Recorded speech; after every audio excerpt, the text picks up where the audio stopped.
So I have bad news. I have bad news for you guys. Not kidding. I have bad news for you guys. Not only are we starting real proofs today, you're gonna have a lot of homework the next 3 days. Yeah. Yep. Yeah. Probably the worst 3 homework assignments of the school year are tonight, tomorrow, and Wednesday night. Yeah. Sorry. Huh? I figured I'd just get them out of the way. So.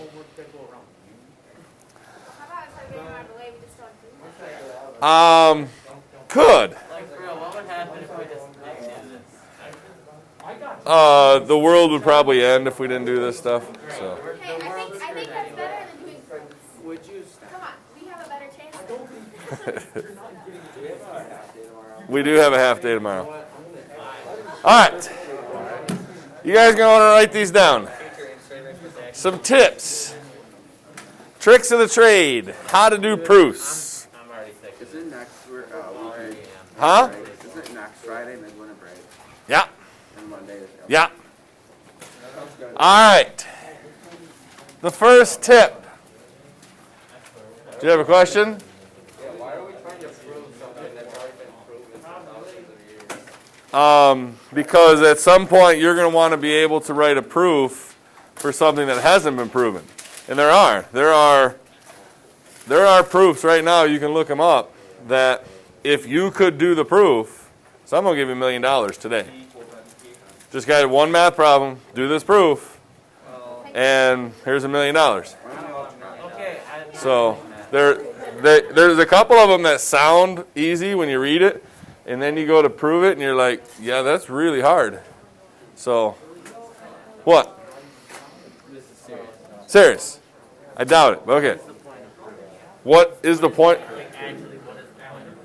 So when you get into higher level math, okay, so calculus is next, which is a totally different type of math, doesn't make it hard. It just means it's different, which I highly recommend. This is something that we've all been talking about lately, of scheduling's coming up and who should take what class and stuff like that. I really do. Like, if you were my kid, I would highly, highly recommend every single one of you take calculus. The only people that I would say don't need calculus, if you already know your plan in life, I'm not saying every single person does need calculus. That's not true. If you are planning on going to a 4-year college, or ever in your life going to go to a 4-year college, whether it's directly next year or 3 years down the line after you go to SC4 for a couple years, but in your plan, if there is a 4-year college in your future, I really do think you should take calculus. It's not that hard of a class. It really isn't. Derivatives are actually really easy. Calc 1 is not that bad. Calc 2 gets tough. And whether or not you're going to take Calc 2, that depends on your major. But I would say if you are planning on going to a 4-year college, regardless of what degree you're planning on trying to get to, if a bachelor's degree is what you want, I would say take calculus. Okay? And I have a lot of reasons for that, but definitely I would say if you have a question about that, because scheduling is coming up and you're going to want to have to schedule for next year, I would say every single person in Trig should be thinking calculus. Whether you're here as a senior or you're going to college next year, that should be the next class you take. Because pre-calc and Trig are the same class. I highly recommend it. And if you are thinking otherwise, please come talk to me. Okay? But yes, back to the point of proofs. Calc is a different type of math. Calc 2 is more of that. Calc 3 and basically beyond that, it's all proofs. It's just, here's an idea, why does it work? Here's an idea, why does it work? And we're kind of just introducing the whole idea of how to do these different proofs. And whether or not you're ever going to get to that point, to me, is regardless. Because one of the biggest reasons why I like teaching proofs, and I think it's valuable for everybody to go through, regardless of what your future entails, proofs teach you how to think. Like, it just helps you think about ways of how do you get a job done. You know, just generally speaking, you have a problem in life. How do you attack that problem? How do you solve that problem? It's logically thinking through the problem. It's looking at what tools you have available to help you with that problem, and maybe in different ways. And how can I approach solving that problem? So to me, the logic behind solving these really does help train the brain of how to think through a problem. That's really one of the big reasons why I like this topic. Oh, I was. Yeah, I wanted him to hear the whole sentence of the next 3 days is the worst homework assignments of the year, so I started then. So, all right, proof tips. Number 1.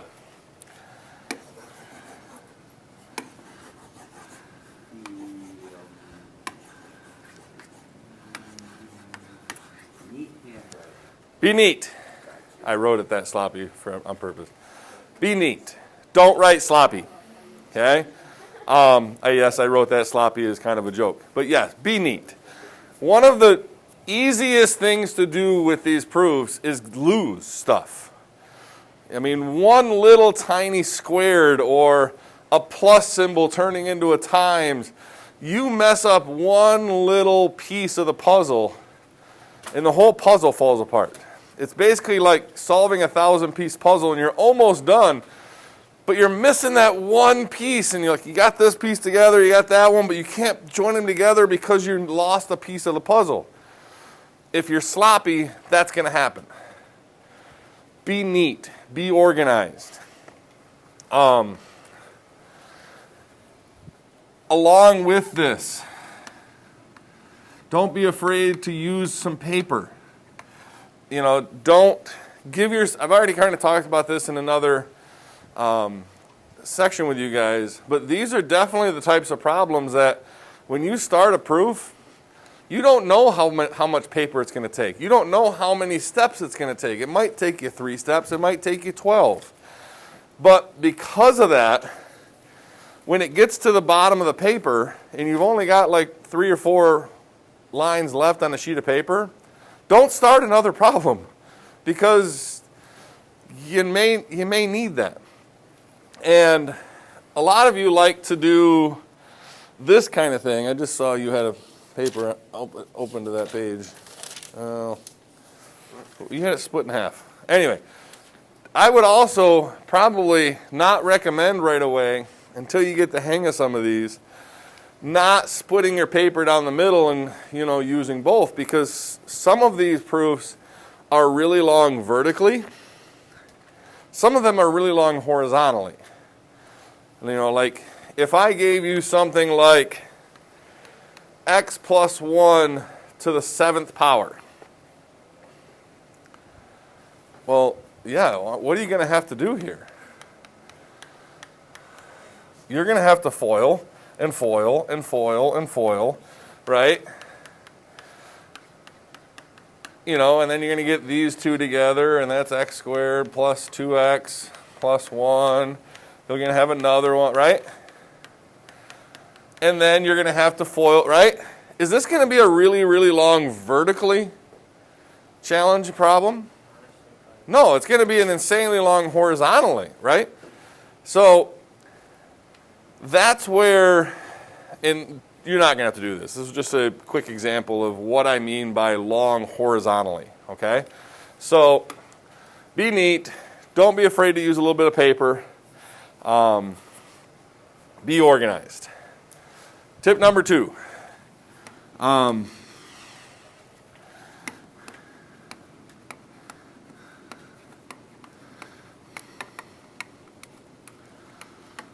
Know your toolbox.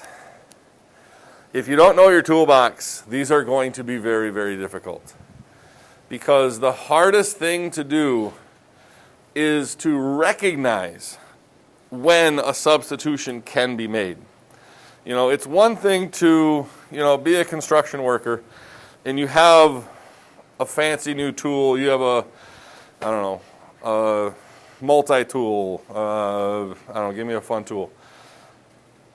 An auger drill. Auger drill, great. You got a fancy new auger drill. Just paid $200 for this fancy new auger drill. If you don't recognize the opportunity, here's a problem. Here's a spot I can use this tool. That tool is just going to collect dust, right? Like, you not only have to know how to use that tool, but you have to recognize when an opportunity arises of when you can use that. And don't just think of it in the regular sense. Think of it as the other uses as well. And what I mean by that is, we know that sine squared plus cosine squared equals 1. Well, we can't just be on the lookout for sine squared plus cosine squared. That can't be the only thing we look at that tool. We also have to be on the lookout for 1 minus sine squareds, because that would equal cosine squared. We also have to be on the lookout for 1 minus cosine squareds, because that would equal sine squareds, right? You can't just think of it as what's the main use.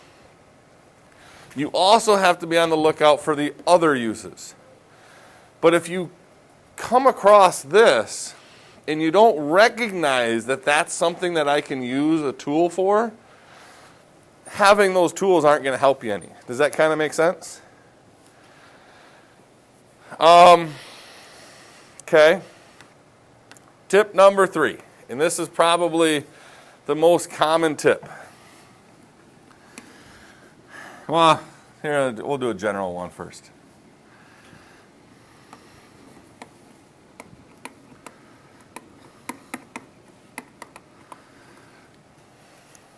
That's like the whole tip. What step do you think is the hardest step of all these problems? Step number 1.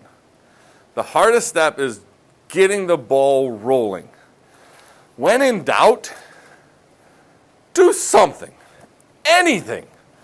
Just get the ball rolling. And once the ball gets rolling, then you might be able to find something. And a lot of times these problems, once you get the ball rolling, now I see this, now I see this. You're not going to have the whole proof planned out in your head. It's kind of going to be, what can I do? And sometimes there's going to be 5 different things you could do. Which one do you do? Any of them. Just do something. Once you get the ball rolling, now look at step 2 and go, all right, now I'm here. What can I do? Cool. I can see this. Now I got this. And a lot of times it becomes that mentality, and it just kind of writes itself almost. You just have to get the ball rolling. So when in doubt, do something. Anything. Just get the ball rolling, and a lot of times that'll help. All right. The first real tip. Those first 3 to me are just kind of, helpful things.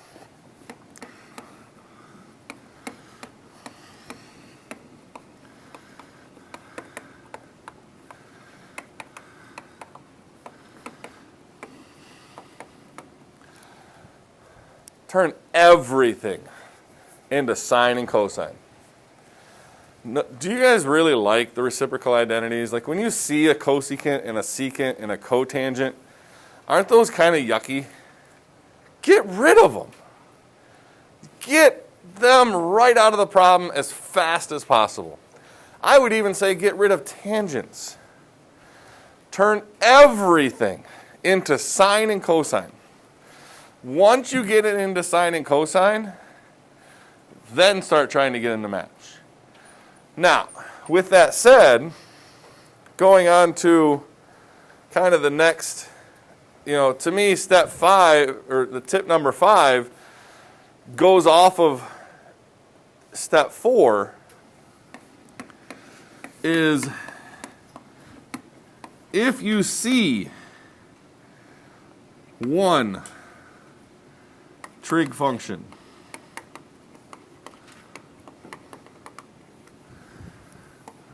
on a side,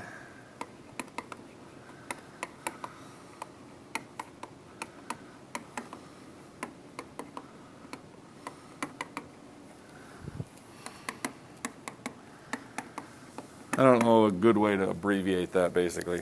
So basically, if you see on a trig proof, everything is all sine on one side, well then that's your first goal. Turn the other side into sine, or cosine, or potentially tangent. But, so, when in doubt, turn everything into sine and cosine. Unless you see on one side one big dominant trig function. Well then, yeah, go to that. You know, if it's all cosine, work towards cosine. If it's all sine, work towards sine.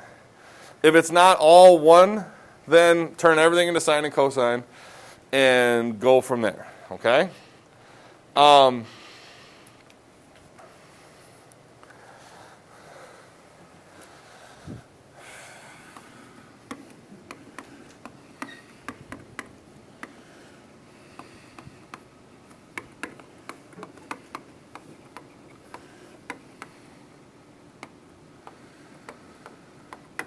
Don't lose track of your goal.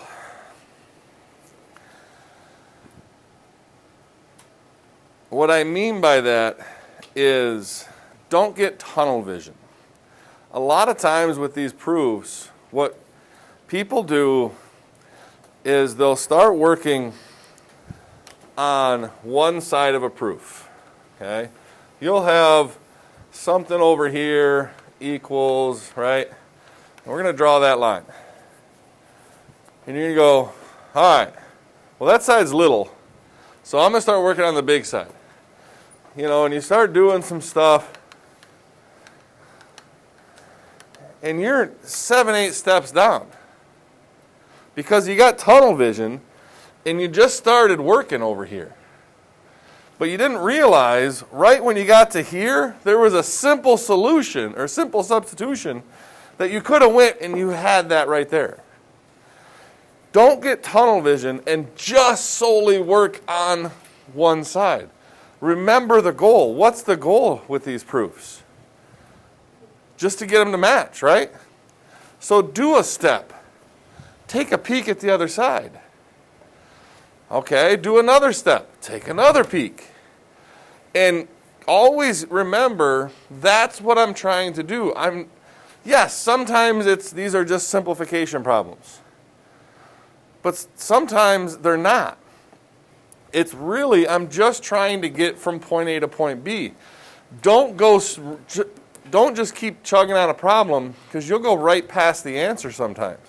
Or you'll do a lot more work than you need to do, and you'll lose track because you lost track of what you're trying to get to. Does that make sense? So don't get tunnel vision and just keep chugging. Now, I said a lot of these are just simplification problems.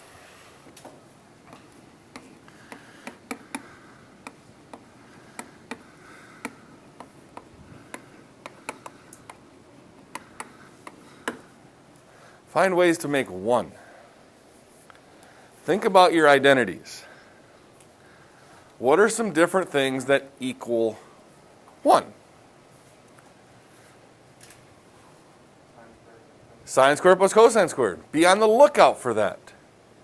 Everybody look back at page 133. Real quick. Just everybody look at page 133.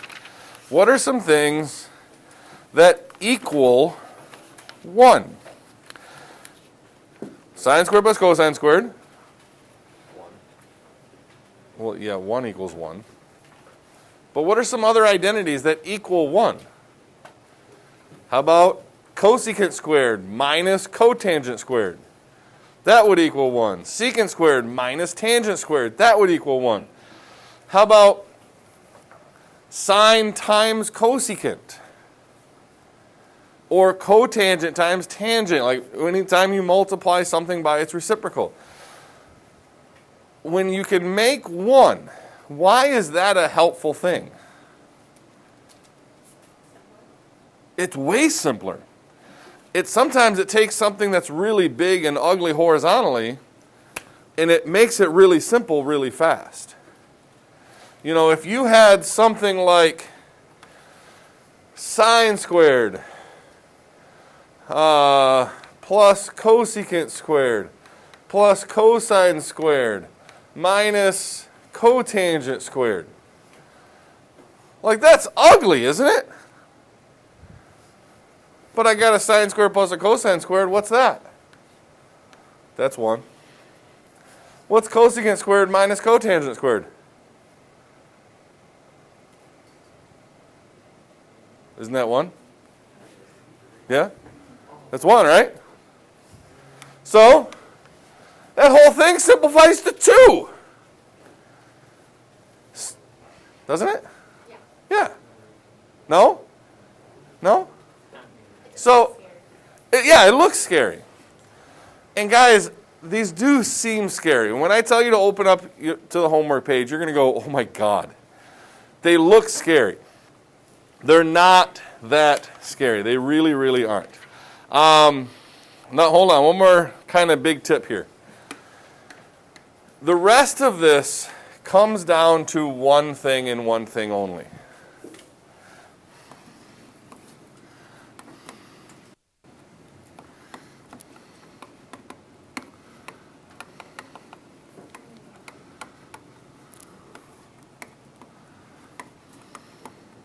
You better be good with your algebra skills. Simplifying complex fractions, factoring, foiling, common denominators, those kinds of things, okay? 2 more tips. Do you want me to list all the different algebra things that you need to be good at? Like I just basically read them off. Factoring, foiling, simplifying complex fractions, common denominators, so you can add or subtract fractions, those kinds of things.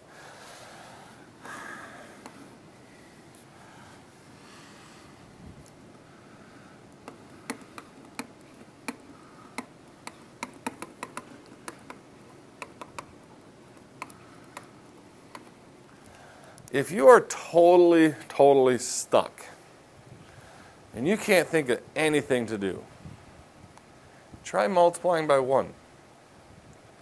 What I mean by that, 1 can be anything you want. It can be sine over sine. It can be sine cosine over cosine sine. Like, it can be anything you want. A couple proofs, here's actually how you do it. Like, it's kind of a trick. And you have something nasty over here, like sine plus cosine plus 1. I don't know. We'll just write that. And on the right side, you have a few things. Okay? Let's say you have a fraction. I'm going to multiply by sine plus cosine plus 1 over sine plus cosine plus 1. I'm going to give myself exactly what I want. And what I'm hoping is this denominator cancels that. And somehow I can turn that into a 1 or something like that. And I'm done. I'm just going to give myself exactly what I want and then try to just cancel a bunch of stuff. Fingers crossed, it should work. When in doubt, try just multiplying by 1. Okay? I said there was 2. Now I just drew a blank and I can't think of what the other one was going to be. Should have wrote that down. I had one in my head. I'll think of it in a minute. All right. Everybody take a look at page 143. Okay. I know. Doesn't it look scary? 143. If I would have told you on day 1 of this class that you were going to do this page for homework, you would have said, what on earth? This looks like a different language. homework, someone wrote in like run away while you can. Run away while you can. That's so funny. And like I Okay, go back to that. so your homework assignment for the next 3 days. Your homework assignment for the next 3 days is all of these. Every single one. Guys, there is one way to really get good at proofs, and only one way. You have to practice them. You have to do a bunch of them. Now, yes, these do start out pretty easy, and yeah, they get a little bit harder as you go. I don't think the last ones are the hardest ones, though. There's a couple in there that are a little bit harder. Tonight, I want you to get through 1 through 20. Okay? That's your homework assignment for tonight. You'll get through 8 before you're in the next 3 minutes. Like the first 8 are super easy. Tomorrow, when you're done with that, and these are going to be 3 different homework assignments. The next day, you're going to do less. Why are you doing less? They're a little bit harder. And then, the next day, you're going to do even less. Like these are your next 3 homework assignments. Huh? Thanks. Okay, so I don't really want you to do them as one big homework assignment. I want you to do 1 through 20, and we're going to collect that, turn it in. And then we'll do 21. So everybody look at number 1. Number 1 is not a hard problem. It says 1 minus cosine squared over cosine squared. And that's supposed to equal sine over cosine squared. Isn't sine over cosine squared, isn't that the same thing as just sine squared over cosine squared? Great. What can I do to the other side? What's 1 minus cosine squared? That's sine squared. That's just a substitution. And you're done. That's all there is to do. There isn't anything more. You're just trying to get them to match. So if you know your identities and you can recognize that simple substitution, some of these are really, really fast. I don't think you're going to get to one that's even a little confusing, probably in at least the first 6 to 7. I would almost get to 10 before I start getting a little tricky. Okay? So I want to give you guys a little time to work on these. Tomorrow, for the next 2 days in class, I know tomorrow's a half day, but all I'm going to be doing tomorrow, my whole lesson plan is go through homework problems. Wednesday, my whole lesson plan is just go through these. So if you get stuck, all I ask is you try it. You do a few steps, and if you just can't get it, you can't get it. Leave yourself some space and move on. And we'll do that one tomorrow in class. So if you can't get number 6, that doesn't mean you're not going to be able to get number 7. Remember, these are puzzles.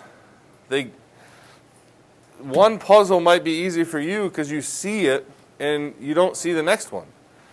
But you might not get this one, but the next one might be easy because you saw it, So don't, just because you got stuck on number 15, don't just stop there and think, well, if I can't get 15, I'm not going to be able to get 16 or 17. That's not true. 15 might just be the hardest one on the whole page. I don't know. Okay?